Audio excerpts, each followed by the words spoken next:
ومن أحسن قولا ممن دعا إلى الله وعمل صالحا وقال إنني من المسلمين. الحمد لله نحمده ونستعينه ونؤمن به ونتوكل عليه ونعوذ بالله من شرور أنفسنا ومن سيئات أعمالنا من يهده الله فلا مضل له ومن يضلل فلا هادي له أشهد أن لا إله إلا الله وحده لا شريك له وأشهد أن محمدا عبده ورسوله أرسله بالهدى ودين الحق ليظهره على الدين كله ولو كره المشركون.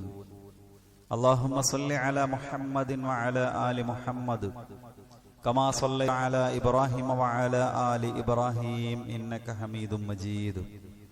اللهم بارك على محمد وعلى آل محمد كما باركت على إبراهيم وعلى آل إبراهيم إنك حميد مجيد. أما بعد فإن خير الكلام كلام الله وخير الهدي هدي محمد صلى الله عليه وسلم وشر الأمور محدثاتها وكل محدثة بدعة وكل بدعة ضلالة. يا أيها الذين آمنوا اتقوا الله حق تقاته ولا تموتن إلا وأنتم مسلمون. اتقوا الله عباد الله.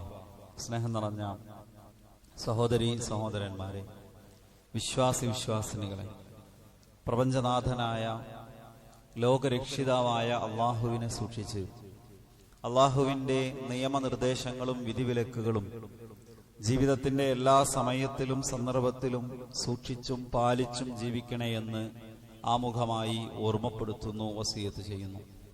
അള്ളാഹു അവന്റെ സജ്ജനങ്ങളിൽ മുത്തഖീങ്ങളിൽ നമ്മെ എല്ലാവരെയും ഉൾപ്പെടുത്തി അനുഗ്രഹിക്കുമാറാകട്ടെ. പരിശുദ്ധമായ മുഹറം മാസത്തിലേക്ക് നാം പ്രവേശിച്ചിരിക്കുകയാണ്. അള്ളാഹുവിൻ്റെ മാസം എന്നാണ് മുഹറമിനെ പ്രവാചകൻ സല്ലല്ലാഹു അലൈഹി വസല്ലമ പരിചയപ്പെടുത്തിയത്. അള്ളാഹുവിലേക്ക് ചേർത്തു പറയുന്നതെല്ലാം പവിത്രമായതാണ്, മഹത്വമേറിയതാണ്. അത്തരമൊരു മാസത്തിലാണ് നമ്മളുള്ളത് എന്നത് നമുക്ക് കുറേയധികം നന്മകൾ വർദ്ധിപ്പിക്കുവാനും ഈ മാസത്തിൽ പ്രത്യേകമായി പഠിപ്പിക്കപ്പെട്ട പുണ്യങ്ങളിലൂടെ മുന്നോട്ടു പോകാനും ആ ഒരു ധാരണ, ബോധ്യം നമുക്ക് ഉപകാരപ്പെടും. അള്ളാഹു അതിന് നമുക്ക് തൗഫീഖ് നൽകുമാറാകട്ടെ. ഒരു ഹിജറയുടെ ഒരു വർഷം മാറുകയാണ്. മുഹറം എന്ന് പറഞ്ഞാൽ ഹിജറ കലണ്ടർ അനുസരിച്ച് ഒന്നാമത്തെ മാസമാണല്ലോ. ഒരു വർഷം മാറുകയാണ്. വർഷം മാറുമ്പോൾ നമ്മുടെ ഉള്ളിലൂടെ കടന്നു പോകേണ്ട ചില ചിന്തകളുണ്ട്. അത് ഹിജറയെ സംബന്ധിച്ചുള്ള ചിന്തകളാണ്. മുഹറമിലല്ല ഹിജറ നടന്നിട്ടുള്ളത്. ഹിജറയെ അടിസ്ഥാനമാക്കി വർഷം കണക്കാക്കുന്ന രീതിയും പ്രവാചകന്റെ കാലത്ത് ഉണ്ടായതല്ല. ഉമർ ഇബ്നുൽ ഖത്താബ് റളിയല്ലാഹു അൻഹു ആണ് അദ്ദേഹത്തിന്റെ ഭരണ പരിഷ്കാരങ്ങളുടെ ഭാഗമായി വിശ്വാസികൾക്ക് വർഷം കണക്കാക്കാൻ ഒരു മാനദണ്ഡം വേണം, എന്തിന്റെ അടിസ്ഥാനത്തിലാണ് വർഷം കാലം ഗണിക്കുക എന്ന ചോദ്യത്തിന്റെ ഉത്തരമായിട്ടാണ് പ്രവാചകന്റെ ഹിജറയെ അതിന് മാനദണ്ഡമാക്കാമെന്ന് ഖലീഫ ആയിരുന്ന കാലത്ത് ഉമർ ഇബ്നുൽ ഖത്താബ് റളിയല്ലാഹു അൻഹു തീരുമാനമെടുക്കുന്നത്. അതിനു മുമ്പ് പ്രവാചകന്റെ ജനനം നമ്മൾ പറയാ ആനക്കലഹ വർഷത്തിൽ പ്രവാചകൻ, ഒന്നാം വർഷത്തിൽ പ്രവാചകൻ ജനിച്ചു എന്നാണ്. അറബികൾക്ക് ഇടയിൽ സംഭവിക്കാറുള്ള ഏതെങ്കിലും പ്രധാന സംഭവങ്ങളുടെ അടിസ്ഥാനത്തിലാണ് അവർ കാലം കണക്കാക്കിയിരുന്നത്. പിന്നീട് ഹിജറയുടെ അടിസ്ഥാനത്തിലായി മാറി. ഹിജറ, ഹജറ എന്ന് പറഞ്ഞാൽ ഉപേക്ഷിക്കുക എന്നാണ് അർത്ഥം. നബി സല്ലല്ലാഹു അലൈഹി വസല്ലമയും സ്വഹാബിമാരും നാടുപേക്ഷിച്ച് മദീനയിലേക്ക്, യസ്രിബിലേക്ക്, പിന്നീട് മദീന എന്നറിയപ്പെട്ട യസ്രിബിലേക്ക് പോയതിന്റെ ആ സംഭവത്തെയാണ് ഹിജറ എന്ന് നമ്മൾ വിളിക്കാറുള്ളത്. പ്രവാചകന്റെ ആ ഹിജറക്ക് മുമ്പ് സ്വഹാബിമാർക്ക് മറ്റൊരു ഹിജറക്ക് പ്രവാചകൻ അനുവാദം നൽകിയിരുന്നു. അത് അബിസീനിയയിലേക്കുള്ള, ഹബിഷയിലേക്കുള്ള, എത്യോപ്യയിലേക്കുള്ള സ്വഹാബത്തിന്റെ ഹിജറയാണ്. 80-ലധികം വരുന്ന സ്വഹാബിമാർ അങ്ങോട്ട് ഹിജറ പോയി. അപ്പോ രണ്ടാമത്തെ ഹിജറയാണ് മദീനയിലേക്ക്. പ്രവാചകന്റെ ആദ്യത്തെ ഹിജറയാണെങ്കിലും സ്വഹാബിമാരുടെ രണ്ടാമത്തെ ഹിജറയാണ്. ഹിജറ നൽകുന്ന സന്ദേശത്തെ, ഹിജറ നൽകുന്ന ഗുണപാഠങ്ങളെ പണ്ഡിതന്മാർ നമുക്ക് ആ ചരിത്രത്തെ വിശകലനം ചെയ്തുകൊണ്ട് പഠിപ്പിച്ചു തരാറുള്ളത്. എന്താണ് ഹിജറ നമുക്ക് നൽകുന്നത്? നബി തന്റെ നാടും വീടും കുടുംബവും ബന്ധങ്ങളും ഒരുപാട് സ്വഹാബിമാർ അവരുടെ ഒരു ആയുസ് കൊണ്ടുണ്ടാക്കിയ സമ്പാദ്യമെല്ലാം, അവരുടെ വിലമതിക്കാനാവാത്ത കൃഷിയിടങ്ങളെല്ലാം, സമ്പത്തെല്ലാം സ്വന്തം ഉമ്മയെ ഉപേക്ഷിച്ച്, വാപ്പയെ ഉപേക്ഷിച്ച്, പ്രിയപ്പെട്ട പ്രിയതമയെ, പങ്കാളിയെ ഉപേക്ഷിച്ച്, സന്താനങ്ങളെ ഉപേക്ഷിച്ച് മറ്റൊരു നാട്ടിലേക്ക് പോകുമ്പോൾ കുറെ അധികം കാര്യങ്ങൾ നമുക്കതിൽ ഉൾക്കൊള്ളാനുണ്ട്. ഒന്നാമത്തേത് പ്രവാചകന്റെ തവക്കുലാണ് പണ്ഡിതന്മാർ നമ്മളെ പഠിപ്പിക്കുന്നത്. അള്ളാഹുവിൽ ഭരമേൽപ്പിച്ചാണ് നബി സല്ലല്ലാഹു അലൈഹി വസല്ലമ ഇറങ്ങിത്തിരിക്കുന്നത്, അള്ളാഹുവിൽ തവക്കുൽ ചെയ്ത്. അത് പ്രവാചകന്റെ മനസ്സിലെ ആ തവക്കുലിന്റെ ആഴവും പരപ്പും അതിന്റെ ശക്തിയും പ്രവാചകന്റെ തവക്കുൽ കൊണ്ടുള്ള ആത്മവിശ്വാസവും നമുക്ക് ആ സൗർ ഗുഹയിലെ പ്രവാചകൻ സല്ലല്ലാഹു അലൈഹി വസല്ലമയുടെയും അബൂബക്കർ സിദ്ദീഖ് റളിയല്ലാഹു അൻഹുവിന്റെയും സംഭാഷണത്തിൽ കാണാൻ കഴിയും. അബൂബക്കർ റളിയല്ലാഹു അൻഹു ഏറെ ഭയത്തിലാണ്, ആശങ്കയിലാണ്. ഹിജ്റയുടെ യാത്രക്കിടയിൽ തന്നെ ചില സന്ദർഭങ്ങളിൽ അബൂബക്കർ സിദ്ദീഖ് റളിയല്ലാഹു അൻഹു നബിയുടെ മുന്നിൽ നടക്കും, വേറെ ചില സന്ദർഭങ്ങളിൽ പ്രവാചകന്റെ പിന്നിൽ നടക്കും. നബി സല്ലല്ലാഹു അലൈഹി വസല്ലം ചോദിക്കുന്നുണ്ട്, അബൂബക്കർ, നിങ്ങൾ എന്തുകൊണ്ടാണ് ചിലപ്പോഴെന്റെ മുന്നിലും ചിലപ്പോഴെന്റെ പിന്നിലും മാറി മാറി നടക്കുന്നത്? അബൂബക്കർ റളിയല്ലാഹു അൻഹു പറഞ്ഞ മറുപടി, പ്രവാചകരെ, അങ്ങേക്കു നേരെ ശത്രുക്കൾ മുന്നിൽ നിന്ന് വരുമോ എന്ന് ഭയപ്പെടുമ്പോഴാണ് ഞാൻ അങ്ങയുടെ മുന്നിലേക്ക് നിൽക്കുന്നത്, അങ്ങയെ സംരക്ഷിക്കാൻ. ചിലപ്പോ എനിക്ക് തോന്നും പിന്നിൽ നിന്നാണ് ശത്രുക്കൾ വരിക, അപ്പൊ ഞാൻ പിന്നിലേക്ക് മാറി നിൽക്കും. നോക്കൂ, സൗർ ഗുഹയിൽ ഇരിക്കുമ്പോ നബി സല്ലല്ലാഹു അലൈഹി വസല്ലമയോട് പറയാണ്, പ്രവാചകരെ, ലൗ അന്ന അഹദഹും നദറ തഹത ഖദമൈഹി ലഅബ്സറനാ, ആരെങ്കിലും ഒരാൾ അയാളുടെ കാലിനു കീഴിലൂടെ അഥവാ ഒന്ന് തലതാഴ്ത്തി ഗുഹയിലേക്ക് എത്തി നോക്കിയാൽ അയാൾ നമ്മളെ കാണും. നബി സല്ലല്ലാഹു അലൈഹി വസല്ലം അതിന് മറുപടി പറഞ്ഞത് എന്താ? മാലന്നുക യാ അബൂബക്കർ, അബൂബക്കറെ, നീ എന്താണ് വിചാരിക്കുന്നത്? ബിഇസ്നൈൻ, ഈ രണ്ടാളുകളെ കുറിച്ച്, നമ്മൾ രണ്ടുപേരെ കുറിച്ച് നീ എന്താണ് വിചാരിക്കുന്നത്? അല്ലാഹു സാലിസുഹുമാ, ഇവിടെ നമ്മൾ രണ്ടാള് മാത്രമല്ല, മൂന്നാമതായി അല്ലാഹു നമ്മോടൊപ്പമുണ്ട്, പിന്നെ എന്തിനാണ് ഭയപ്പെടുന്നത് എന്ന് അബൂബക്കർ സിദ്ദീഖ് റളിയല്ലാഹു അൻഹുവിനോട് നബി സല്ലല്ലാഹു അലൈഹി വസല്ലം ചോദിക്കുകയാണ്. പ്രവാചകനെ കൊല്ലാൻ 100 ഒട്ടകങ്ങൾ ഇനാം പ്രഖ്യാപിച്ച് ഖുറൈശികളിൽപ്പെട്ട ഹാഷിം കുടുംബത്തിൽപ്പെട്ട അബ്ദുൽ മുത്തലിബിന്റെ പേരക്കുട്ടിയെ കഅബയുടെ പരിപാലക കുടുംബമായ ഖുറൈശികളുടെ അക്കാലത്തെ നേതാവായിരുന്ന അബൂ ത്വാലിബിന്റെ സംരക്ഷണത്തിലുണ്ടായിരുന്ന ആ മുഹമ്മദിനെ ആരെങ്കിലും കൊന്നാൽ ഖുറൈശികൾ പകരം ചോദിക്കും, ഹാഷിം കുടുംബം പകരം ചോദിക്കും. അപ്പൊ പിന്നെ മതം വ്യത്യാസം എന്നൊക്കെ ഒരു മാറ്റിവെക്കും. ഗോത്രത്തിന്റെ ആ ഫഖർ, ദുരഭിമാനം അവരിൽ നുരഞ്ഞു പൊങ്ങും. പിന്നെ ഇവിടെ വലിയ കലാപമായിരിക്കും. അതുകൊണ്ട് അബൂജഹൽ ഉണ്ടാക്കിയെടുത്തൊരു ഗൂഢാലോചനയുണ്ട്. എല്ലാ ഗോത്രത്തിലെയും എല്ലാ കുടുംബങ്ങളിലെയും ഓരോ ആളുകൾ മുഹമ്മദിന്റെ വീട് വളഞ്ഞ് മുഹമ്മദിനെ കൊല്ലണം എന്ന് പറഞ്ഞ ആ സന്ദർഭത്തിലാണ് നബി സല്ലല്ലാഹു അലൈഹി വസല്ലമ അവിടെ നിന്ന് രക്ഷപ്പെടുന്നത്. അഥവാ പ്രവാചകനെ കൊല്ലാൻ ഊരിപ്പിടിച്ച വാളുമായി നാടൊട്ടുക്കും ശത്രുക്കൾ പരതി നടക്കുന്ന സന്ദർഭത്തിലാണ് ഭയമില്ലാതെ അള്ളാഹുവിന്റെ റസൂൽ സല്ലല്ലാഹു അലൈഹി വസല്ലം അള്ളാഹുവിനെ തവക്കുലാക്കി യസ്രിബിലേക്ക് പോകുന്നത്. ഇത് ഹിജ്റയുടെ ഒന്നാമത്തെ ഗുണപാഠമാണ്. രണ്ടാമത്തേത് പ്രവാചകന്റെ മുൻകൂട്ടിയുള്ള ആസൂത്രണമാണ്. ഒരു വിശ്വാസിയുടെ ഏതൊരു കാര്യത്തിലും ഹിജ്റയിൽ പ്രവാചകൻ പ്ലാൻ ചെയ്തതുപോലെ നല്ല പ്ലാനിംഗ് ഉണ്ടാകണമെന്ന് പണ്ഡിതന്മാർ പഠിപ്പിക്കാറുണ്ട്. നബി സല്ലല്ലാഹു അലൈഹി വസല്ലമ എന്തെല്ലാമാണ് ആസൂത്രണം ചെയ്തത്?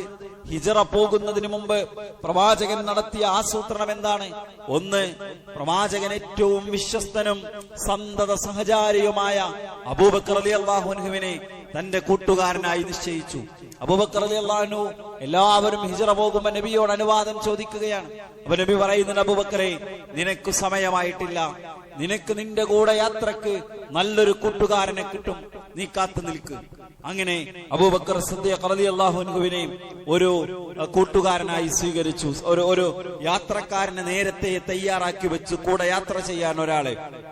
രണ്ടാമത്തത്, പ്രവാചകൻ യാത്രക്ക് വേണ്ടി തെരഞ്ഞെടുത്ത സീസൺ, ആ ഒരു കാലാവസ്ഥ എന്ന് പറയുന്നത് ഏറ്റവും ശക്തമായ ചൂടുള്ള ഒരു കാലഘട്ടത്തിലാണ് നബി സല്ലല്ലാഹു അലൈഹി വസല്ലം ഹിജ്റ പോകുന്നത്. സാധാരണഗതിയിൽ ഒരിക്കലും ആ ഒരു സമയത്ത് യസ്രിബ് വരെ 450ഓളം കിലോമീറ്റർ ദൂരമുള്ള യസ്രിബിലേക്ക്, മദീനയിലേക്ക് പ്രവാചകൻ യാത്ര തിരിക്കുമെന്ന് ഒരാളും പ്രതീക്ഷിക്കാത്ത സമയമാണ് നബി സല്ലല്ലാഹു അലൈഹി വസല്ലമ യാത്രക്ക് വേണ്ടി നിശ്ചയിച്ച കാലം എന്ന് പറയുന്നത്. മൂന്നാമത്തേത്, പ്രവാചകൻ രാത്രിയാണ് ഹിജ്റ പുറപ്പെടുന്നത്. ഒരു രാത്രി ഇറങ്ങണമെന്ന് മുൻകൂട്ടി പ്രവാചകൻ സല്ലല്ലാഹു അലൈഹി വസല്ലമ അതിനുവേണ്ടി നേരത്തെ തന്നെ സമയം നിശ്ചയിച്ച് ആസൂത്രണം ചെയ്തു. മറ്റൊന്ന്, നബി സല്ലല്ലാഹു അലൈഹി വസല്ലമ തെരഞ്ഞെടുത്ത വഴിയാണ്. സാധാരണ പിന്നെ ഈ മക്കയിൽ നിന്ന് മദീനയിലേക്ക് ഉള്ള യാത്ര പോകേണ്ടത് പിന്നെ തെക്കുഭാഗത്തേക്കാണ്. പക്ഷേ നബി സല്ലല്ലാഹു അലൈഹി വസല്ലം അതിന്റെ നേരെ മറുവശത്തേക്ക് വടക്കുഭാഗത്തേക്ക് ഏറെ യാത്ര പോയി. വളരെ ദുർഘടമായ, എന്നാൽ വളഞ്ഞു തിരിഞ്ഞ്, ഒരിക്കലും എല്ലാവരും പോയത് യസ്രിബിലേക്കാണ്. മക്കക്കാർക്ക് എല്ലാവർക്കും അറിയാം. മുമ്പ് കടന്നുപോയ ഉമർ ഇബ്നുൽ ഖത്താബ് റളിയല്ലാഹു അൻഹു ഉൾപ്പെടെയുള്ള, ഉസ്മാൻ ഇബ്നു അഫ്ഫാൻ റളിയല്ലാഹു അൻഹു ഉൾപ്പെടെയുള്ള, അബ്ദുറഹ്മാൻ ഇബ്നു ഔഫ് റളിയല്ലാഹു അൻഹു ഉൾപ്പെടെയുള്ള പ്രവാചകന്റെ സന്തത സഹചാരികളായ സ്വഹാബിമാരെല്ലാം പോയത് മദീനയിലേക്കാണ്. അതുകൊണ്ട് യസ്രിബിലേക്ക് മുഹമ്മദ് പോകുമെന്ന് സല്ലല്ലാഹു അലൈഹി വസല്ലം ഇവർക്ക് എല്ലാവർക്കും അറിയാം. നബി സല്ലല്ലാഹു അലൈഹി വസല്ലം അതിന്റെ നേരെ വിപരീത ദിശയിലേക്ക് ഏകദേശം 5 മൈൽ ദൂരം യാത്ര ചെയ്ത മറ്റൊരു വഴിയാണ് നബി സല്ലല്ലാഹു അലൈഹി വസല്ലമ തെരഞ്ഞെടുത്തത് എന്ന് നമുക്ക് കാണാൻ സാധിക്കും. മാത്രവുമല്ല, നബി സല്ലല്ലാഹു അലൈഹി വസല്ലമ യാത്രക്കിടയിൽ 3 ദിവസത്തോളം സൗർ ഗുഹയിൽ താമസിക്കുകയാണ്. സൗർ ഗുഹ എന്ന് പറയുന്നത് സൗർ മലക്ക് മുകളിലാണ്. സൗർ മല എന്ന് പറയുന്നത് ആളുകൾക്ക് കയറിപ്പോകാൻ അത്ര എളുപ്പമല്ലാത്ത ദുർഘടമായ വലിയ ഉയർന്നു നിൽക്കുന്ന ഒരു മലക്ക് മുകളിലെ ഗുഹക്കകത്ത് പ്രവാചകൻ സല്ലല്ലാഹു അലൈഹി വസല്ലം 3 ദിവസം താമസിക്കുകയാണ്.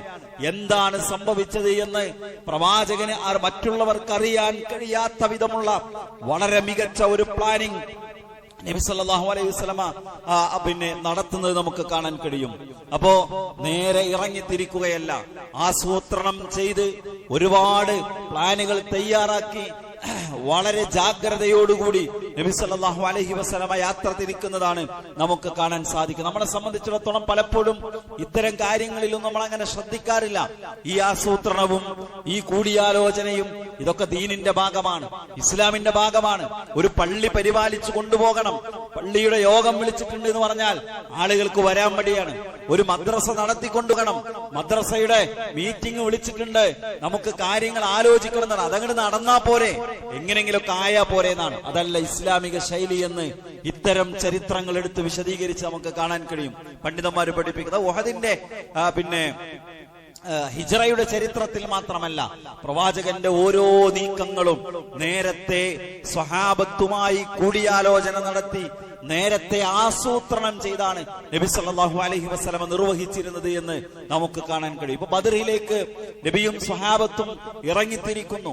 ബദർ യുദ്ധത്തിന് വേണ്ടിയല്ല നബി യാത്ര തിരിക്കുന്നത്.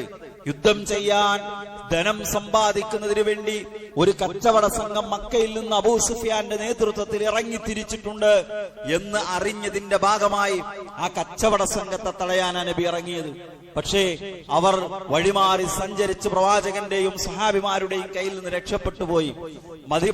അബൂജഹലിന് വിവരം നൽകി യുദ്ധത്തിന് സൈന്യവുമായി വരാൻ അബൂ സുഫിയാൻ അറിയിപ്പ് കൊടുത്ത് അവർ സൈന്യവുമായി പുറപ്പെട്ടു.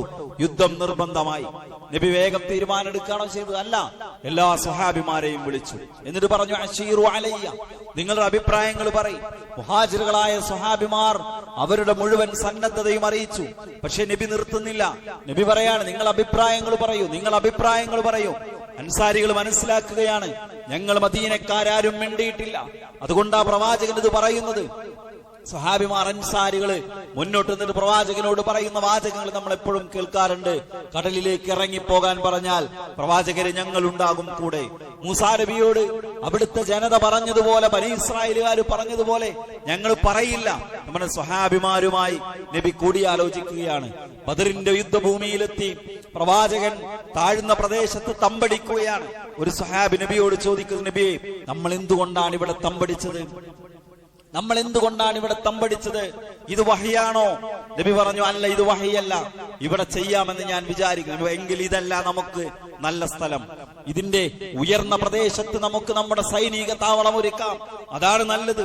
നബി സല്ലല്ലാഹു അലൈഹി വസല്ലം അഭിപ്രായം സ്വീകരിച്ചുകൊണ്ട് മുകളിലേക്ക് മാറ്റുകയാണ്. മഴ പെയ്തു, വെള്ളം അവർ തടഞ്ഞു വെച്ചു, അവർക്ക് ആവശ്യമായ വെള്ളം കിട്ടി.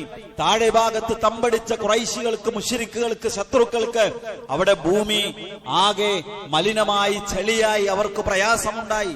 നോക്കൂ, നിങ്ങൾ സ്വഹാബിമാരുമായി ആലോചിക്കുകയാണ്. ഉഹദ് യുദ്ധത്തിന്റെ മുമ്പ് ഈ കൂടിയാലോചന, ഈ ശൂറ നമുക്ക് കാണാൻ പറ്റും.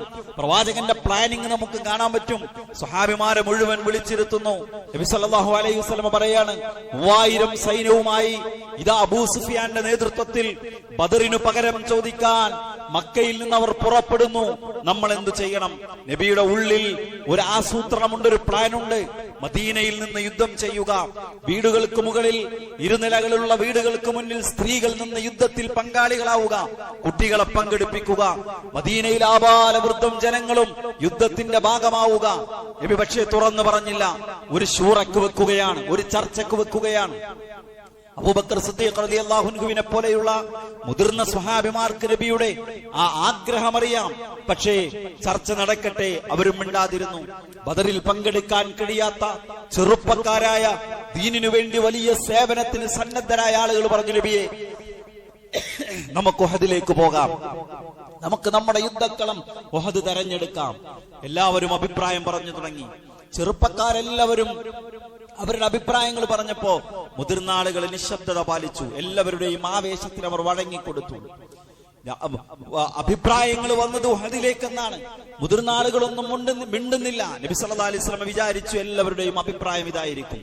നബി പറഞ്ഞു, നമുക്ക് ഉഹദിലേക്ക് പോകാം. നബിയുടെ ആഗ്രഹം മാറ്റിവെക്കുകയാണ്. നമുക്ക് നിങ്ങൾ ഒരു യോഗം, ഒരു ശൂറ, ഒരു കൂടിയാലോചന എങ്ങനെയാണ് അത് നിയന്ത്രിക്കുന്നയാൾ ഭംഗിയായി കൊണ്ടുപോകേണ്ടെന്ന് പ്രവാചകന്റെ അധ്യാപനത്തിലുണ്ട്.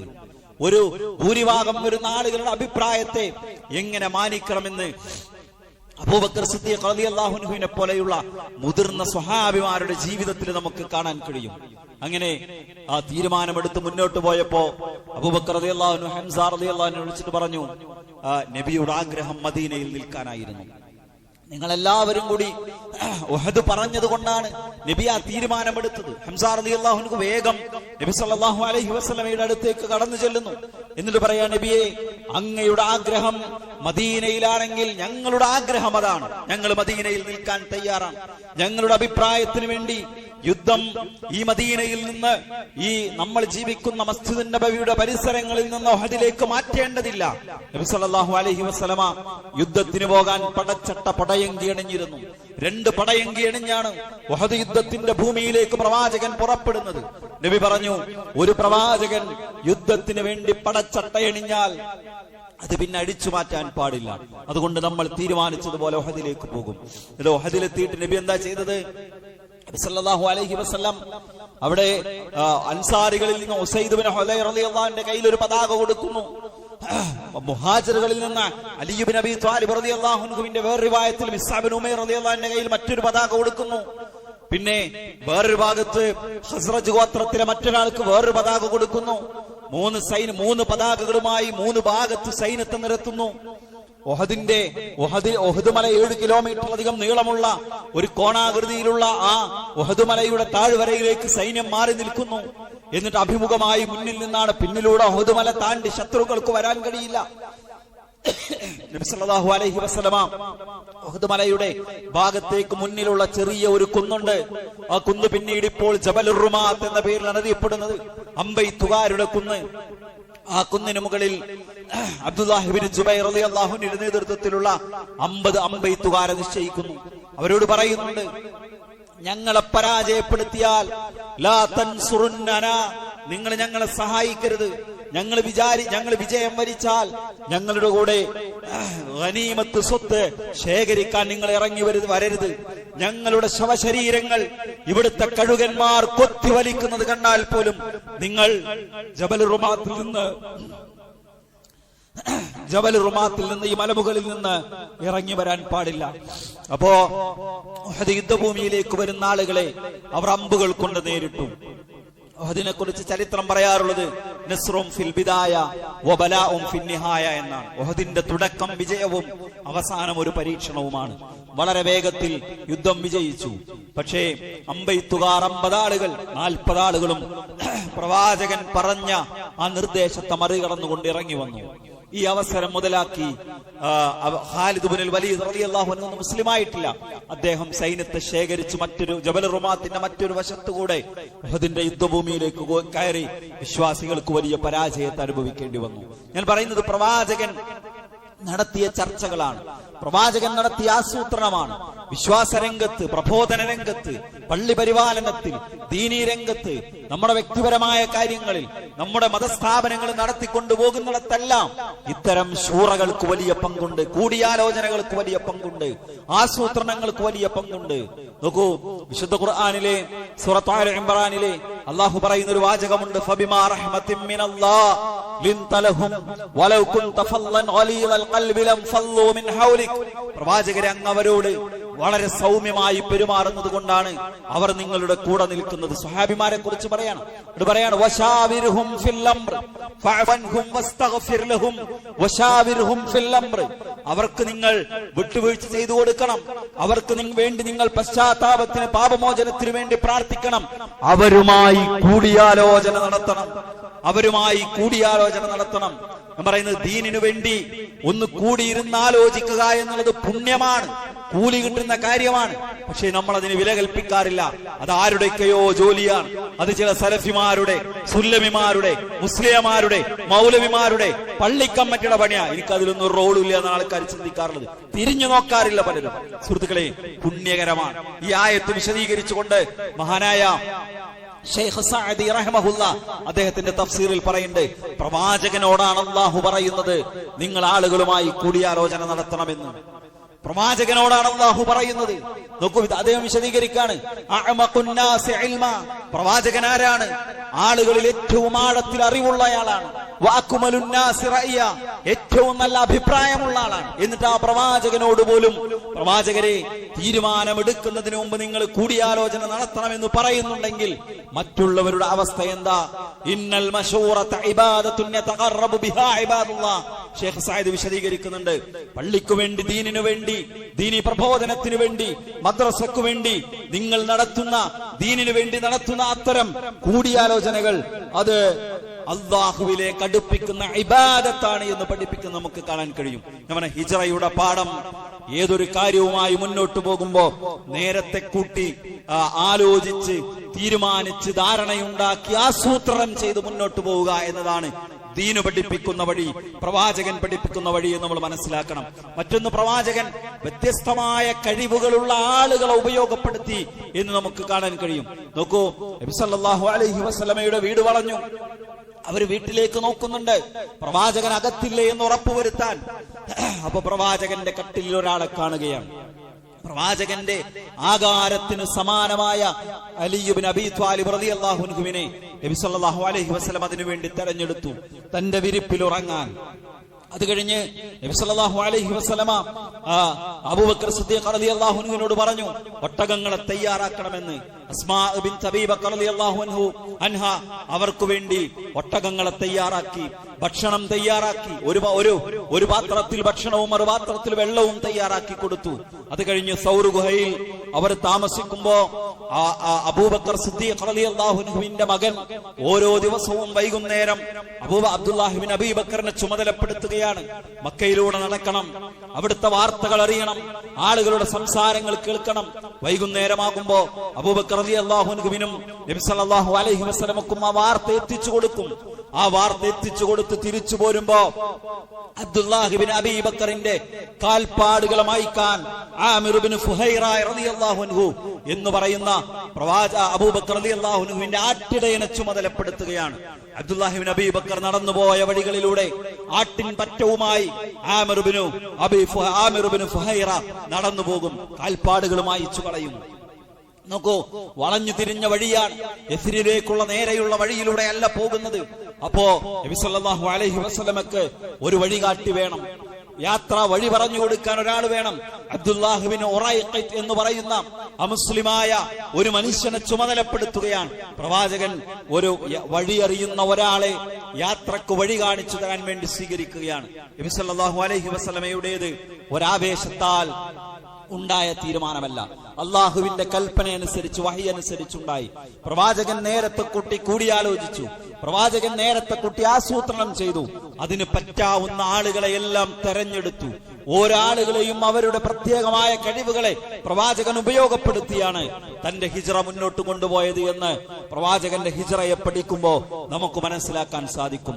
മറ്റൊന്ന്, പ്രവാചകന്റെ ഹിജ്റ നമ്മൾ മനസ്സിലാക്കുമ്പോ പഠിക്കുമ്പോ ഏറ്റവും വലിയ ഗുണപാഠം ത്യാഗമാണ്, സഹനമാണ്. നബി സല്ലല്ലാഹു അലൈഹി വസല്ലമയുടെ സ്വഹാബത്തിന്റെ സഹനമാണ്. ഞാൻ കൂടുതൽ ചരിത്രങ്ങളിലേക്ക് കടന്നു പോകുന്നില്ല, ഒറ്റ ഭാഗം നമ്മൾ മനസ്സിലാക്കിയാൽ മതി. അസ്മാ ബിൻത് അബീ ബക്കർ റളിയല്ലാഹു അൻഹുമാ, അബൂബക്കർ റളിയല്ലാഹു അൻഹുവിന്റെ മകൾ അസ്മാ റളിയല്ലാഹു അൻഹ ആയിഷ റളിയല്ലാഹു അൻഹയുടെ മൂത്ത സഹോദരിയാണ്. 10 വയസ്സാണ് അവർ തമ്മിലുള്ള വ്യത്യാസം. അസ്മാ റളിയല്ലാഹു അൻഹയാണ് ഭക്ഷണം തയ്യാറാക്കുന്നത്. ഭക്ഷണം തയ്യാറാക്കിയ യാത്രക്കാവശ്യമായ ഭക്ഷണം, വെള്ളവും നിറച്ചു വെച്ച പാത്രങ്ങൾ കെട്ടുവാൻ കയറില്ലാതെ വന്നപ്പോ തന്റെ അരപ്പട്ടയൂരി, തന്റെ അരയിൽ ഇസാറ് കെട്ടുന്ന താഴേക്കുള്ള തുണി കെട്ടുന്ന വള്ളി കയറൂരി അത് 2 കഷ്ണമാക്കി അതുകൊണ്ട് കെട്ടി ഒട്ടകപ്പുറത്ത് വെച്ചു കൊടുക്കുമ്പോ നബി സല്ലല്ലാഹു അലൈഹി വസല്ലമ പറയുന്നുണ്ട്, ഫിൽ ജന്ന, സ്വർഗത്തിലെ ഇരട്ട അരപ്പട്ടക്കാരിയാണ് അസ്മാ. അബൂബക്കർ റളിയല്ലാഹുവിന്റെ കയ്യിൽ ഏകദേശം 5000-ഓ 6000-ഓ ദീനാർ ഉണ്ടായിരുന്നു എന്നാണ്. ആ സമ്പത്ത് മുഴുവൻ എടുത്തു പോവുകയാണ്. അബൂബക്കർ റളിയല്ലാഹുവിന്റെ വാപ്പ കണ്ണു കാണാത്ത അന്ധനാണ്. അസ്മാ റളിയല്ലാഹു അൻഹ സുബൈർ ഇബ്നുൽ അവ്വാം റളിയല്ലാഹുവിന്റെ ഭാര്യയാണ്, നിറഗർഭിണിയാണ്. എന്നിട്ട് വീട്ടിലൊന്നുമില്ല. അബൂ ഖുഹാഫ മുസ്ലിമായിട്ടില്ല. അബൂ ഖുഹാഫ അസ്മാ റളിയല്ലാഹുവിനെ വിളിച്ചിട്ട് പറയാണ്, അസ്മാ, നിന്റെ വാപ്പ നമ്മളെ പട്ടിണി കിട്ടി ഇവിടം വിട്ടു പോയല്ലേ, ഒന്നും തരാതെ പട്ടിണി കിട്ടുപോയ നിന്റെ വാപ്പ എന്താണ് ചെയ്തത്? അവർ നാണയങ്ങൾ സൂക്ഷിക്കാറുള്ള അവരുടെ ചുമരിന്റെ ആ ഒരു പോടിൽ കുറേയധികം കല്ലുകൾ കൊണ്ടുപോയിട്ട് അതിന്റെ മുകളിൽ തുണി വിരിച്ച് കണ്ണു കാണാത്ത വല്യാപ്പാനെ കൊണ്ടുപോയി അതിങ്ങനെ തൊഴിച്ചിട്ട് പറഞ്ഞു, എന്റെ വാപ്പ ധാരാളം സമ്പത്ത് ഇവിടെ ഉപേക്ഷിച്ചാണ് പോയത്. നിറഗർഭിണിയായ അസ്മാ റളിയല്ലാഹു അൻഹ അടുത്ത ദിവസം മുതൽ ജോലിക്ക് പോവുകയാണ്, സമ്പാദിക്കാൻ വേണ്ടി, കുടുംബം പോറ്റാൻ വേണ്ടി.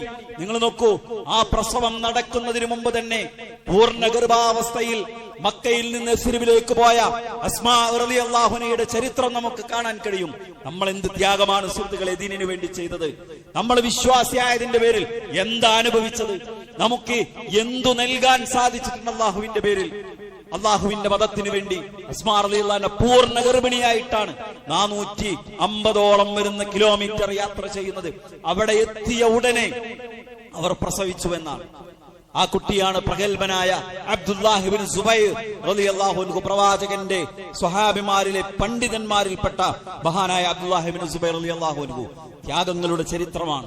സുഹൈബ് റൂമി റളിയല്ലാഹു അൻഹുവിന്റെ കയ്യിലുള്ള മുഴുവൻ സമ്പാദ്യവും മുശ്രിക്കുകൾ വാങ്ങിവെക്കാണ്. സുഹൈബേ, നീ ഇവിടെ വന്നത് അടിമയായിട്ടാണ്, ഒന്നുമില്ലാത്തവനായിട്ടാണ്. ഞങ്ങൾക്കിടയിൽ കച്ചവടം ചെയ്ത് സമ്പത്തുണ്ടാക്കി ആ സമ്പാദ്യവുമായി നീ മുസ്ലിമായി മുഹമ്മദിന്റെ കൂടെ പോയി മക്കയിൽ നിന്ന് മദീനയിലേക്ക് രക്ഷപ്പെടാമെന്നാണോ വിചാരിക്കുന്നത്? അദ്ദേഹം പറഞ്ഞു, എന്റെ സമ്പാദ്യമാണോ പ്രശ്നം? തന്റെ കയ്യിലുള്ളതെല്ലാം കൊടുത്തു. മാത്രവുമല്ല, തന്റെ വീടിന്റെ പരിസരങ്ങളിൽ മണ്ണിന്റെ അടിയിൽ സൂക്ഷിച്ചു വെച്ചിരുന്ന സമ്പത്ത് ഇന്ന അടയാളം ഞാൻ അവിടെ വെച്ചിട്ടുണ്ട്, അവിടെ കുഴിച്ചാൽ എന്റെ ബാക്കി സമ്പത്ത് കിട്ടും, അത് നിങ്ങൾ പോയി എടുത്തോ. ഞാൻ ഇന്ന ആളുകളെ കുറച്ച് പണമേൽപ്പിച്ചിട്ടുണ്ട്, അത് നിങ്ങൾ പോയി വാങ്ങിച്ചോ. പൂജ്യമായി, കയ്യിലൊന്നുമില്ലാത്തവനായി, ഹസ്തശൂന്യനായി അദ്ദേഹം മദീനയിലേക്ക് പോകാൻ. നബി സല്ലല്ലാഹു അലൈഹി വസല്ലം പറയുന്നുണ്ട്, റബിഹ സുഹൈബ്, സുഹൈബിന്റെ കച്ചവടം ലാഭകരമായി, സുഹൈബിന്റെ കച്ചവടം ലാഭകരമായി. ഹിജ്റ പറയാൻ ഒറ്റ വാക്കാണ് സുഹൃത്തുക്കളെ, പറയാൻ 3-4 അക്ഷരങ്ങളുള്ള ഒറ്റ വാക്കാണ്. പക്ഷേ നൂറുകണക്കിന് സ്വഹാബിമാരുടെ കേട്ടാൽ കരളലിഞ്ഞു പോകുന്ന, കണ്ണു നിറഞ്ഞു പോകുന്ന ത്യാഗത്തിന്റെ ചരിത്രമാണ് ഹിജ്റ എന്ന് പറയുന്നത്. മക്കേ, നിന്റെ മണ്ണ് എനിക്ക് പ്രിയപ്പെട്ട മണ്ണാണ്. ലൗലാ ഉഖ്രിജ്തു മാ ഖറജ്തു. മക്കയുടെ അതിർത്തിയിൽ നിന്നുകൊണ്ട് പ്രവാചകൻ തിരിഞ്ഞു നോക്കി മക്കയെ നോക്കി പറയുന്ന വാചകങ്ങൾ കാണാം. എന്റെ നാട്ടുകാര് ഇവിടെ നിന്ന് എന്നെ ഓടിച്ചില്ലായിരുന്നുവെങ്കിൽ നിറകണ്ണുകളോടെ പറയാണ്, മക്കേ, ഞാൻ നിന്നെ വിട്ടു പോകുമായിരുന്നില്ല. സന്തോഷത്തോടുകൂടി കച്ചവടം ചെയ്യാൻ പോയതല്ല, ലാഭം ഉണ്ടാക്കാൻ പോയതല്ല, സുഖമായി ജീവിക്കാൻ പോയതല്ല. വാപ്പ എവിടെയാണ്? ഉമ്മ എവിടെയാണ്? സമ്പത്ത് എവിടെയാണ്? വീട് എവിടെയാണ്? ഒരു വിശാലമായ ഈത്തപ്പനത്തോട്ടങ്ങൾ ഇവിടെയാണ്. എന്നിട്ടോ അവിടെ പോയി അൻസാരി സഹോദരന്റെ വീടിന്റെ പകുതി അതില് പ്രയാസപ്പെട്ട് ജീവിക്കാണ്. അത്തരം ത്യാഗത്തിന്റെ കൂടി കഥയാണ് ഹിജറ എന്ന് പറയുന്നത്. ദുൽഹിജ്ജ അവസാനിച്ച് മുഹറത്തിലേക്ക് നമ്മൾ പ്രവേശിക്കുമ്പോൾ അത്തരം ചില ചിന്തകൾ നമ്മുടെ മനസ്സിലൂടെ കടന്നു പോകേണ്ടതുണ്ട്. അത്തരം ചില ത്യാഗങ്ങൾക്ക് മാനസികമായി നമ്മൾ സന്നദ്ധരാകേണ്ടതുണ്ട്. അള്ളാഹു അനുഗ്രഹിക്കുമാറാകട്ടെ.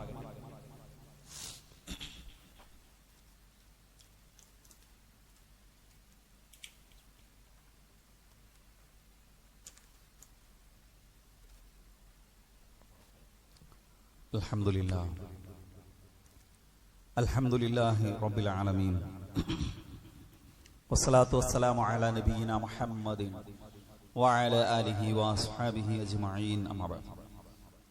ഇത്തഖുല്ലാഹ ഇബാദല്ലാഹ്. സ്നേഹം നിറഞ്ഞ സഹോദരി സഹോദരന്മാരെ, വിശ്വാസികളെ, അള്ളാഹുവിനെ സൂക്ഷിച്ച് അള്ളാഹുവിന്റെ നിയമനിർദ്ദേശങ്ങളും വിധിവിലക്കുകളും ജീവിതത്തിന്റെ എല്ലാ സമയത്തിലും സന്ദർഭത്തിലും പാലിച്ചുകൊണ്ട് ജീവിക്കണേ എന്ന് ഒരിക്കൽ കൂടി ഓർമ്മപ്പെടുത്തുന്നു, വസിയത്ത് ചെയ്യുന്നു. അള്ളാഹു അവന്റെ സജ്ജനങ്ങളിൽ മുത്തഖീങ്ങളിൽ നമ്മെ എല്ലാവരെയും ഉൾപ്പെടുത്തി അനുഗ്രഹിക്കുമാറാകട്ടെ. ഒന്ന് രണ്ട് കാര്യങ്ങൾ ശ്രദ്ധയിൽപ്പെടുത്താനുള്ളത്. നമ്മുടെ പള്ളി പരിപാലനത്തിലേക്ക് ആണ് ഇന്നത്തെ കളക്ഷൻ. നമ്മുടെ എല്ലാവരുടെയും മനസ്സറിഞ്ഞ സ്വതക്കകൾ കൊണ്ട്, ദാനധർമ്മങ്ങൾ കൊണ്ടാണ് ഈ സംവിധാനം നിലനിന്നു പോകുന്നത്. എല്ലാവരും ആ വിഷയത്തിൽ ശ്രദ്ധിക്കണമെന്ന് ഓർമ്മപ്പെടുത്തുന്നു. അതോടൊപ്പം ഒരു സഹോദരൻ, കണ്ണു കാണാത്ത, ശരീരത്തിന് വേറെയും ബുദ്ധിമുട്ടുകളുള്ള ഒരു സഹോദരൻ, അദ്ദേഹത്തിന്റെ മകളുടെ വിവാഹവും അദ്ദേഹത്തിന്റെ വ്യക്തിപരമായ പ്രശ്നങ്ങളും പറഞ്ഞുകൊണ്ട് ഇവിടെ വന്നിട്ടുണ്ട്. കഴിയുന്ന ആളുകൾ അദ്ദേഹത്തെ സഹായിക്കണമെന്ന് കൂടി ഈ സന്ദർഭത്തിൽ ഓർമ്മപ്പെടുത്തുകയാണ്. മുഹറവും അതുമായി ബന്ധപ്പെട്ട കാര്യങ്ങളുമാണ് സൂചിപ്പിച്ചത്. മുഹറത്തിൽ നമുക്ക് പ്രത്യേകമായി ചെയ്യാനുള്ള ഒരു ആരാധനയുണ്ട്.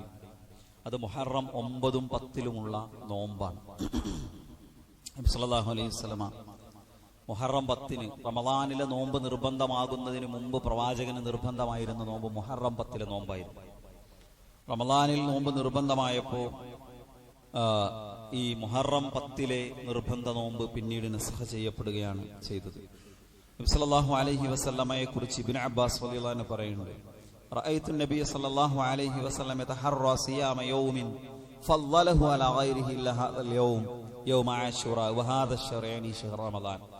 റമളാനിൽ പ്രവാചകൻ, നമ്മളെപ്പോഴും റമളാനിന് മുമ്പ് കേൾക്കുന്ന സംഗതിയാണ്, പ്രവാചകൻ നടത്തുന്ന തയ്യാറെടുപ്പും ആഗ്രഹവും അതുപോലെയാണ് മുഹറത്തിൽ. മുഹറം 10 നോമ്പിനും റമളാനിന്റെ നോമ്പിനും നബി സല്ലല്ലാഹു അലൈഹി വസല്ലമ ആഗ്രഹത്തോടെ മുന്നിട്ട് വരുന്ന അത്ര ഞാൻ വേറെ ഒന്നിനും കണ്ടിട്ടില്ല എന്ന് ഇബ്നു അബ്ബാസ് റളിയല്ലാഹു അൻഹു പറയുന്നു. അത്രമേൽ പുണ്യകരമായ ഒരു സുന്നത്തായ നോമ്പാണ്.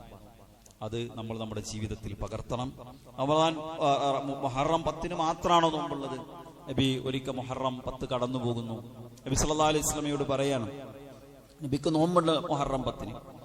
അപ്പോ സ്വഹാബത്ത് പറയാണ്, ഇന്നഹു യൗമുൻ തുഅല്ലിമുഹുൽ യഹൂദു വന്നസാറ. നബി ഈ ദിവസം ക്രൈസ്തവരും ജൂതന്മാരും ഒക്കെ ഇതിന് പവിത്രത കൽപ്പിക്കുന്നു, ഇതിനെ മഹത്തായ ദിവസമായി കാണുന്നു, അവരും നോമ്പെടുക്കുന്നു. പിന്നെ മുഹറം 10 നബി സല്ലല്ലാഹു അലൈഹി വസല്ലം പറഞ്ഞു, ഫഇദാ കാനൽ ആമുൽ മുഖ്ബിൽ ഇൻഷാ അല്ലാഹ് സുംന അൽ യൗമ അത്താസിഅ. അവർ 10 നോമ്പെടുക്കുന്നുണ്ടെങ്കിൽ ഇൻഷാ അല്ലാഹ് അടുത്ത കൊല്ലം നമ്മൾ 9 നോമ്പെടുക്കും. അവരോട് എതിരാകാൻ നമ്മൾ 9 നോമ്പെടുക്കും. മാത്രമല്ല, എന്തുകൊണ്ടാണ് അവരൊക്കെ നോമ്പെടുത്തത്? മൂസാ അലൈഹി സ്വലാത്തു വസ്സലാം ഫിർഔനിന്റെയും സൈന്യത്തിന്റെയും കയ്യിൽ നിന്ന് രക്ഷപ്പെട്ട ദിവസമാണ് മുഹറം 10 എന്ന് പറയുന്നത്. അതാണ് മുഹറം 10ന്റെ പ്രത്യേകത. അതല്ലാത്ത പ്രത്യേകതകളല്ല. നമ്മുടെ നാട്ടിൽ പലപ്പോഴും മുഹറവും പിന്നെ ഹുസൈൻ റളിയല്ലാഹുവിന്റെ മരണവും കർബല യുദ്ധവും ഒക്കെ ചേർത്ത് പറയാറുണ്ട്. അത് ഷിയാക്കൾ ഉണ്ടാക്കിയിട്ടുള്ള ഒരു തെറ്റായ രീതിയാണ്, ഒരു തെറ്റായ വിശ്വാസമാണ്. കർബലക്കും ഹുസൈൻ റളിയല്ലാഹുവിന്റെ പിന്നെ മരണത്തിനും മുഹറവുമായി യാതൊരു ബന്ധവുമില്ല. ആ ദിവസമായിരിക്കാം സംഭവിച്ചിട്ടുള്ളത്. പക്ഷെ നബി സല്ലല്ലാഹു അലൈഹി വസല്ലം പഠിപ്പിച്ചത് മൂസാ നബി രക്ഷപ്പെട്ടത് കൊണ്ടും ആ ദിവസത്തെ മറ്റു കാരണങ്ങൾ കൊണ്ടുമൊക്കെയാണ്. നമ്മുടെ നാട്ടിൽ മാധ്യമങ്ങളൊക്കെ മുഹറം നമുക്ക് ഗവൺമെന്റ് ഹോളിഡേ ആണ്, അവധിയാണ്. എന്നിട്ടോ നാട്ടിൽ വാർത്തകളും ചാനലുകളും പത്രങ്ങളും ഒക്കെ എന്താ പറയാ? കർബലയാണ് പറയാ. അത് ഷിയാ സ്വാധീനമാണ്, നമ്മൾ മനസ്സിലാക്കണം. ഹുസൈൻ റളിയല്ലാഹു അൻഹുവിനെ ഹസൻ റളിയല്ലാഹുവിനേക്കാൾ അധികം എന്താ മഹത്വമുള്ളത്? ഒരു മഹത്വമില്ല. പക്ഷെ പിന്നെ എന്തുകൊണ്ടാ ഹുസൈൻ റളിയല്ലാഹുവിന്റെ മാത്രം പറഞ്ഞ ഹസൻ റളിയല്ലാഹുവിനെ എന്താ പറയാത്തത്? അവന് രണ്ടുപേരും സ്വഹാബിമാരാണ്, പ്രവാചകന്റെ പേരക്കുട്ടികളാണ്, അഹ്ലുബൈത്താണ്. അതിൻ്റെതായ എല്ലാ മഹത്വം രണ്ടാൾക്കുണ്ട്. ഒരാൾക്ക് മാത്രം കൂടുതൽ കൊടുക്കാനും അത് ഷിയാക്കൾ ഉണ്ടാക്കുന്ന അവരുടേതായ കുറെ കാരണങ്ങൾ അതിനുണ്ട്. അവര് 12 ഇമാമുമാരെ പറയുന്നതുമായി ബന്ധപ്പെടുത്തിയാണ് അങ്ങനെ പഠിപ്പിക്കുന്നത്. അതുകൊണ്ട് നമ്മുടെ നാട്ടിൽ ആ ഷിയ വിശ്വാസമാണ്. അതിന്റെ ഭാഗമായിട്ടാണ് നഹസ് കടന്നു വന്നത്. മുഹറം 1 മുതൽ 10 വരെ ഇപ്പൊ അങ്ങനെ കാണാനില്ല. മുമ്പ് ഒരു കല്യാണവും നമ്മുടെ നാട്ടിൽ നടന്നിരുന്നില്ല, ഒരു പുതിയ വീട്ടിലേക്കുള്ള താമസവും നടന്നിരുന്നു. എന്താ പറയാ, നഹസിന്റെ ദിവസമാണ്. നഹസ് ഇസ്ലാമിലില്ല, ദുശകുനം എന്നത് ഇസ്ലാമിലില്ല. ഇപ്പോഴും നമ്മുടെ നാട്ടിലെ പല കലണ്ടർ എടുത്തു നോക്കിയാൽ, ഞാൻ കഴിഞ്ഞ ദിവസം ഒരു ഉസ്താദിന്റെ പ്രസംഗം കിട്ടും, അദ്ദേഹം പച്ചക്ക് പറയുന്നത് എന്താ, ഷിയാക്കൾ കൊണ്ടുവന്നതാണ് ഈ നഹ്സ് എന്ന്. ഭയങ്കര അത്ഭുതം തോന്നി. സമൂഹം മാറുന്നുണ്ട്, അൽഹംദുലില്ലാ, മാഷാ അല്ലാഹ്. പക്ഷെ കഴിഞ്ഞുപോയ കുറെ മനുഷ്യന്മാർ ഈ മുഹറം 1 മുതൽ 10 വരെ ഇപ്പോഴും പല കലണ്ടറുകൾ എടുത്തു നോക്കിയാൽ അതിൽ ഇന്ന ദിവസമൊക്കെ നഹ്സാണ്, ഇന്ന ദിവസമൊക്കെ നഹ്സാണ്. പണ്ട് കല്യാണം നിശ്ചയിക്കുമ്പോൾ കലണ്ടർ എടുത്തു നോക്കും ഉസ്താദ്, എന്നിട്ട് നഹ്സ് ഇല്ലാത്ത ദിവസം എന്ന് പറയും. ഇപ്പൊ പിന്നെ ഓഡിറ്റോറിയത്തിന്റെ ഒഴിവാ നോക്കുക, അപ്പൊ നഹ്സൊക്കെ പോയി. മാറ്റമാണ്, അൽഹംദുലില്ലാ. അതുകൊണ്ട് ദീന് അത്തരം ദുശകുനങ്ങൾ ഇസ്ലാമിലില്ല. ശകുനം നോക്കുക എന്നുള്ളത് തൗഹീദിനെതിരാണ്, ഇസ്ലാമിനെതിരാണ്. വിശ്വാസിക്ക് എല്ലാ ദിവസവും നല്ല ദിവസമാണ്, എല്ലാ ദിവസവും നല്ല ദിവസമാണ്. എന്നാൽ ചില ദിവസങ്ങൾക്ക് ചില മഹത്വമുണ്ട്. വെള്ളിയാഴ്ചക്ക് മഹത്വമുണ്ട്, തിങ്കളാഴ്ച നോമ്പെടുക്കുന്നതിന് കൂലിയുണ്ട്. ലൈലത്തുൽ ഖദറിന് 1000 മാസത്തേക്കാൾ ഉത്തമമാണ്. ചൊവ്വാഴ്ച മോശമാണോ? അല്ല. ശനിയാഴ്ച മോശമാണോ? അല്ല. ചൊവ്വയും കല്യാണം നടത്താം, ശനിയും കല്യാണം നടത്താം, മുഹറം 1 കല്യാണം നടത്താം, പുതിയ വീട്ടിലേക്ക് ഹൗസ് വാമിങ് നടത്താം. ഒരു കുഴപ്പമില്ല, ഒരു പ്രശ്നമില്ല. നമ്മൾ അള്ളാഹുവിനോട് ബറക്കത്തിന് വേണ്ടി പ്രാർത്ഥിക്കുകയാണ് വേണ്ടത്, അള്ളാഹുവിനോട് ഖൈറിന് വേണ്ടി പ്രാർത്ഥിക്കുകയാണ് വേണ്ടത്, ഇസ്ലാം പഠിപ്പിച്ച മര്യാദകൾ പാലിക്കുകയാണ് വേണ്ടത്. രാവിലെ എഴുന്നേറ്റ അൽഹംദുലില്ലാഹില്ലദി അഹ്യാനാ എന്ന് പ്രാർത്ഥിക്കുകയാണ് വേണ്ടത്. പ്രഭാതത്തിലെ പ്രാർത്ഥനകൾ ഉരുവിടുകയാണ് വേണ്ടത്. സയ്യിദുൽ ഇസ്തിഗ്ഫാർ ചൊല്ലിയ അയാൾ മരിക്കണതിന് മുമ്പ് അയാൾക്ക് സ്വർഗം കിട്ടും, ഏത് ദിവസമാണെങ്കിലും അല്ലേ. ആയത്തുൽ കുർസി ഓതിയ അന്ന് വൈകുന്നേരം വരെ, രാവിലെ ഓതിയ വൈകുന്നേരം വരെ ശൈത്താനിൽ നിന്ന് അള്ളാഹു സംരക്ഷണം നൽകും. വൈകുന്നേരം ചൊല്ലിയ നേരം വെളുക്കുന്നത് വരെ പിശാചിൽ നിന്ന് അള്ളാഹു സംരക്ഷണം നൽകും. ഇതാണ് വിശ്വാസി ചെയ്യേണ്ടത്. നഹ്സ് എന്നുള്ളത് ഷിയാക്കൾ പഠിപ്പിച്ച അന്ധവിശ്വാസമാണ്. അത് വിശ്വാസിയുടെ അഖീദയല്ല, നമ്മുടെ ശരിയായ അഖീദക്കെതിരാണ്. അത് നമ്മൾ മനസ്സിലാക്കേണ്ടതുണ്ട്. നമുക്ക് മുഹറമിൽ ചെയ്യാനുള്ളത് 1 മുതൽ 10 വരെ നോമ്പെടുക്കുന്ന ആൾക്കാരുണ്ട്, അത് സുന്നത്തിൽ സ്ഥിരപ്പെട്ടതല്ല, സുന്നത്തിലില്ലാത്ത. ദുൽഹിജ്ജ 1 മുതൽ 9 വരെ നോമ്പെടുക്കാം, അത് ഹദീസിൽ വന്നതാണ്. മുഹറത്തിൽ അങ്ങനെയില്ല. മുഹറം 9ഉം 10ഉമാണ് സുന്നത്തായ നോമ്പുള്ളത്. അതിന് വലിയ മഹത്വമുണ്ട്. കഴിഞ്ഞ ഒരു വർഷത്തെ പാപങ്ങൾ പുറത്തു കിട്ടാൻ കാരണമാകും. അതിനുവേണ്ടി എല്ലാവരും ശ്രദ്ധിക്കണമെന്ന് ഓർമ്മപ്പെടുത്തുകയാണ് അല്ലാഹു സുബ്ഹാനഹു വ തആല. ആ നിലക്ക് നന്മകളെ വർദ്ധിപ്പിക്കാൻ നമുക്ക് എല്ലാവർക്കും തൗഫീഖ് നൽകി അനുഗ്രഹിക്കുമാറാകട്ടെ. നമ്മിൽ നിന്ന് വന്നുപോയ എല്ലാ തെറ്റുകുറ്റങ്ങളും അല്ലാഹു നമുക്ക് പുറത്തു മാപ്പ് നൽകുമാറാകട്ടെ. പലതരത്തിലുള്ള പരീക്ഷണങ്ങളിലൂടെ കടന്നു പോകുന്നവരുണ്ട്, വിഷമങ്ങളിലൂടെ കടന്നു പോകുന്നവരുണ്ട്. അല്ലാഹു എല്ലാവരുടെയും പ്രയാസങ്ങൾ നീക്കി കൊടുക്കുമാറാകട്ടെ. രോഗം കൊണ്ട് ബുദ്ധിമുട്ടുന്നവർക്ക് രോഗശമനം നൽകി അനുഗ്രഹിക്കുമാറാകട്ടെ. പ്രാർത്ഥന കൊണ്ട് വസിയത്ത് ചെയ്ത ആളുകളുണ്ട്. ഒരു സഹോദരൻ മിമ്പറിലേക്ക് കയറുമ്പോൾ അദ്ദേഹത്തിന്റെ മാനസികമായ ബുദ്ധിമുട്ട് പറഞ്ഞ അള്ളാഹു അദ്ദേഹത്തിന് പ്രയാസങ്ങൾ നീക്കി കൊടുക്കുമാറാകട്ടെ. നമ്മുടെ ഇമാമ് അഷ്റഫ് കയുടെ ഉമ്മ കഴിഞ്ഞ ദിവസം മരണപ്പെട്ടു. നമ്മുടെ പള്ളിയുടെ ഭാരവാഹികളായിട്ടുള്ള നമ്മുടെ ഹംസക്കയുടെയും അവരുടെ ഒരു സഹോദരൻ കഴിഞ്ഞ ഒരാഴ്ചയിൽ മരണപ്പെട്ടിരുന്നു. അല്ലാഹു സുബ്ഹാനഹു വ തആല എല്ലാവർക്കും മഗ്ഫിറത്തും മർഹമത്തും നൽകി അനുഗ്രഹിക്കുമാറാകട്ടെ. അവരുടെ എല്ലാം ഖബറിടം അല്ലാഹു സ്വർഗീയമാക്കി നൽകുമാറാകട്ടെ. നമ്മിൽ നിന്ന് വേർപിരിഞ്ഞു പോയ നമ്മുടെ സ്നേഹനിധികളായ മാതാപിതാക്കൾ, ആദർശ ബന്ധുക്കൾ, കുടുംബ ബന്ധുക്കൾ, നമ്മളെല്ലാവരെയും അല്ലാഹുവിന്റെ ജന്നാത്തുൽ ഫിർദൗസിൽ ഒരുമിച്ച് കൂട്ടുമാറാകട്ടെ. അല്ലാഹുമ്മ ഗ്ഫിർ ലിൽ മുഅ്മിനീന വൽ മുഅ്മിനാത്ത് വൽ മുസ്ലിമീന വൽ മുസ്ലിമാത്ത് അൽ അഹ്യാഇ മിൻഹും വൽ അംവാത്ത് ഇന്നക മുജീബു ദഅവാതി യാ ഖാദിയൽ ഹാജാത്ത്. അല്ലാഹുമ്മ അജിർനാ മിനൻ നാർ, അല്ലാഹുമ്മ അജിർനാ മിനൻ നാർ, അല്ലാഹുമ്മ അജിർനാ മിനൻ നാർ വഅദ്ഖിൽനൽ ജന്നത യാ റബ്ബൽ ആലമീൻ.